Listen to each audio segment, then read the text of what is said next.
So speaking of holding back, most teams in the NFL now, Tori, are going to this two running back system. We see it in Dallas with the Zeke and Tony Pollard. We see it in Arizona with James Conner and the guy they picked up from the Miami Dolphins. His name slipped out of my mind right now, but we are seeing it very, very it's almost starting to be common in the NFL.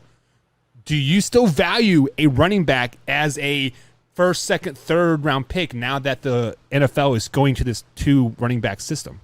If anything, it increases the value of the running back in those types of leagues because your Alvin Kamara's, your CMC's, your Aaron Jones, your Derrick Henry's, your Zeke's and stuff like that, the ones that do get a lot of catches out of the backfield, and I'm going to backtrack and not even say Zeke because actually Tony Pollard gets more catches out of the backfield and probably going to be the more productive back for the Dallas Cowboys this year. Right. Those backs that have good receiving skills and that can still run the rock now have become more and more valuable in our leagues. So, your Tony Pollards are going to probably get 5-6 catches, maybe for, say for 35 yards, maybe, 10-12 carries, maybe another 65 yards, but they're probably going to get a touchdown in there.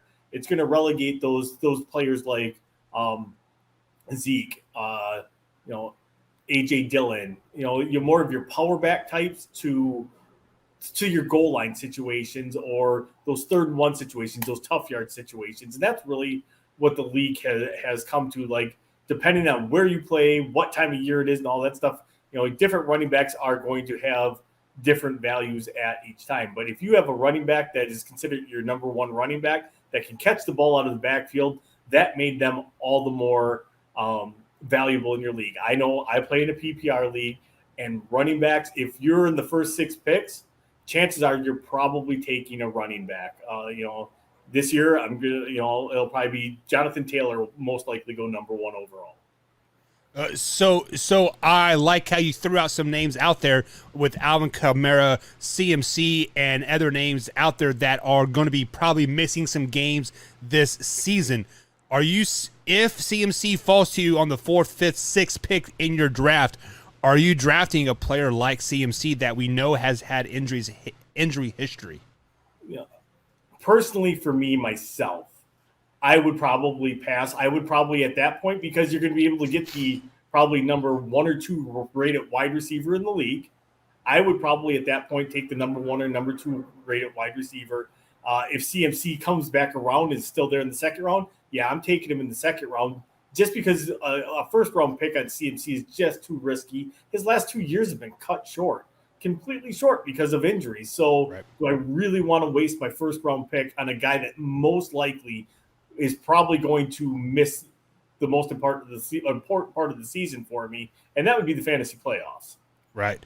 So let me ask you this question here. Since we're talking about CMC, there is a quarterback controversy that is happening in Carolina. We don't know who is going to be the starter. When you go into your fantasy draft, do you take that into play? Do you say, well, I don't know who the quarterback is going to be, so I don't know what type of running back this guy is going to be, or do you simply base it off of just potential? I would base it straight up off of his potential. I mean, CMC was putting up numbers when Cam Newton couldn't throw the ball more than 5 yards down the field. Granted, he had that Cam is kind of a secondary option because they could run RPO, to perfection with Cam there. But again, he put up those kind of numbers with Cam not even being able to lift his arm above his head. Right. So that tells you everything you need to know about CMC when he is healthy. That's the big question right there, though, is when he is healthy and if he's going to be healthy. So one last question on the running back situation here. You said you would probably take JT first overall, which he is the Indianapolis Colts running back here. Many people have him going as the best fantasy player this year. Give me a sleeping running back that you could probably get in the 5th, 6th, 7th round that could put up some numbers.